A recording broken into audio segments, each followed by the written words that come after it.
Hey, I'm back with a book review. I've decided this is my book review area. I like this little corner, and this is where we're going to give you some reviews. So I just finished reading one of the first books from the Battle of the Books this year that we're running at our school. This is The Last Hope School for Magical Delinquents, and I just wanted to give you a quick breakdown of what I found. Vin is our main character. She is a what they call a delinquent who every time she goes to a school, she gets kicked out. So she gets expelled and then moved on to the next school.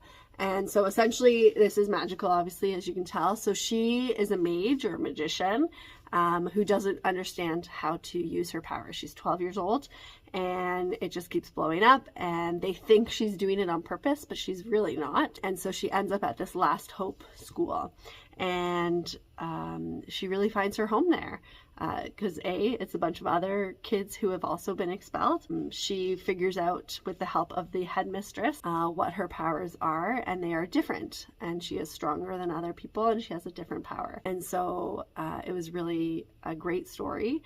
From a reading point of view, I will say the first half was a little bit slow. It needed all that background information, but it was slow to get there. And so I would have given it a 3 out of 5 before the halfway mark.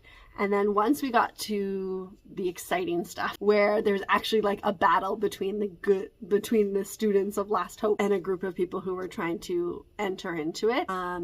And yeah, so I would have given it 3, but then once they realized that someone was using Vin as like their scapegoat almost, and Vin and her friends started trying to figure out who was doing it, and it's a trick. So I thought it was a certain person the whole time, and the author uses that person as a scapegoat, and it's really not. And so it did have an interesting edge to it and change at the end. So I do give it a 3.5 out of 5. It got a little bit more exciting, so I'll give it that extra 0.5.